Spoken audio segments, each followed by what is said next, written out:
Hi, I'm Jessica Patterson of Spinning Shadows Fiber Arts, and today I'm really excited to introduce to you the medieval spindle. This spindle type is one of my favorites to spin with, and I can't believe I haven't done a spindle talk about this spindle yet. Anyway, this is the spindle stick from Hershey Fiber on Etsy. I believe she has a website as well. I'll leave a link in the description. Anyway, this I believe is oak. I'm not sure. Anyway, and this is the one with my current spin on it. Anyway, medieval spindles, as you can see, spindle sticks, are tapered at either end with a little belly to them. Some of them have more of a belly. Off center towards the bottom or top, whichever way they were being spun with. And so this is what you build the yarn supply onto, or thread. And this is also what helps hold on the whorl. I have here in this little bag my stone whorl, I believe it's alabaster, that I bought along with my first spindle stick. As you can see, it's really pretty. And this is what provides the weight and helps carry the momentum of the spin. So here we go. That's basically it. I usually jam a little bit of wool in there to keep that from falling off, because I have had the whorl fall off. Anyway, so yeah, that's really cool. But that's her version of it, what I spin with most of the time. And this one I'm spinning with a metal whorl. This is bronze, cast bronze from Lycos Leather on Etsy. And this is, it's heavy, but it's also very small. So this provides a little bit of a different, it's fast and it's a little bit short spin for spinning thread, as you can see on my spindle right now. I think this spindle shaft is cherry. Though, don't quote me on that, I really don't know. I don't remember these things very well. Anyway, it spins wonderfully. I'm using, in conjunction with it, medieval spindles were usually doing spinning with a distaff, either in hand or in belt, usually in a belt. Because that way the maids, they were going out to do their chores or go to the market or whatever, have a bunch of fiber on their distaff stuck in their apron and, carry their spinning with them. And they could carry more than one spindle stick for spinning. And they would spin either wool or linen, flax. Sorry, linen is flax when it's been spun. So they dressed their distaff with either what they needed to spin at the time. And yeah, this distaff that I'm using is a Roman style distaff by Bobbin Boy. It has a ring on the bottom and a little disc whorl here. And this keeps me from touching the fiber. I don't know if they'd use something like this in medieval times, but this is really convenient for me. And it's got this awesome hand-carved sheep head on the top that they did custom for me. I'll leave a link to their Facebook page as well. But generally, the ones I've seen, they've been either in belts or in hand distaff. I'll do a video later on distaffs. But this is what I'm using right now. So, and this is, I really love this because the ring on it is small and it doesn't hurt my hand, which is a big deal to me.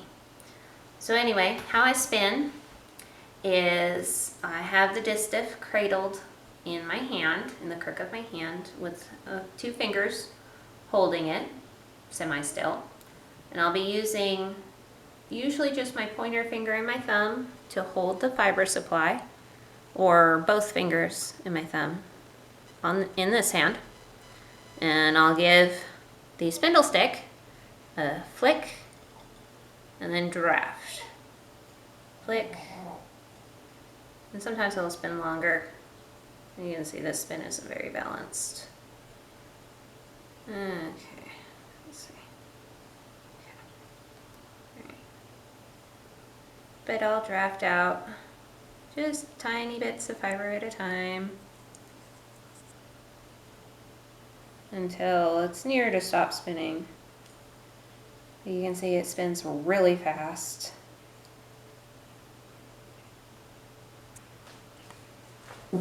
And I can get a lot of thread done in a couple of flicks, depending on the whorl I'm using.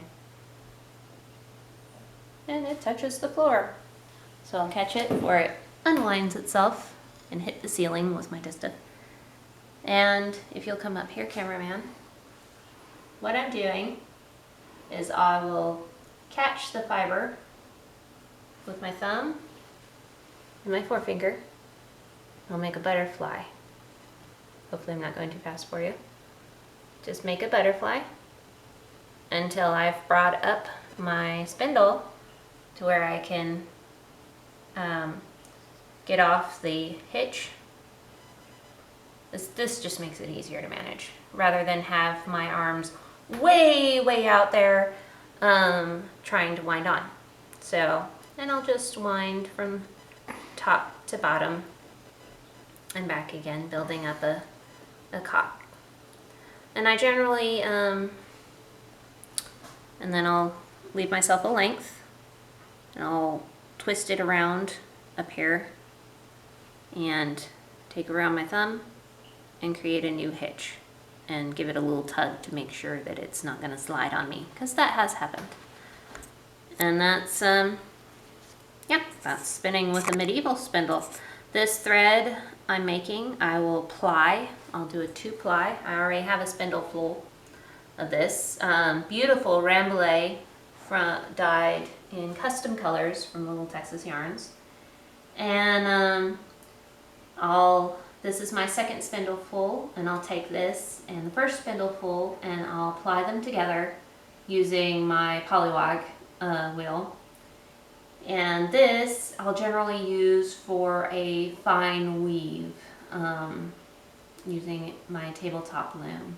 That's what I like to use for those kind of weaves. And yeah, this is, you know, this is how they would create beautiful fine fabrics in medieval times. Or also, this is also called a Viking spindle. I'll have to do a little more research to see if there are different shapes. There are actually a lot of different shapes of just this kind of spindle. And, you know, through the ages, this spindle stick can take on different forms, and the whorls would be made of a variety of materials, from stone to clay to glass to, oh, excuse me, to metal and just ivory, whatever material they could get a hold of to make the whorl, to make the stick spin longer. I mean, you could spin it without the whorl, but the weight provides some strength to the thread, I believe. It provides that extra spinning time, and it really is a benefit. And so it's just really a cool spindle, and I just enjoy the heck out of spinning with this. So tell me what you think in the comments below. Like, subscribe, share this with your friends. What do you think of the medieval spindle? Is this a spindle that you would be interested in spinning with? Let me know. This is definitely my favorite, and distaff. So stay tuned for more, and thank you for watching. And as always, have a great day.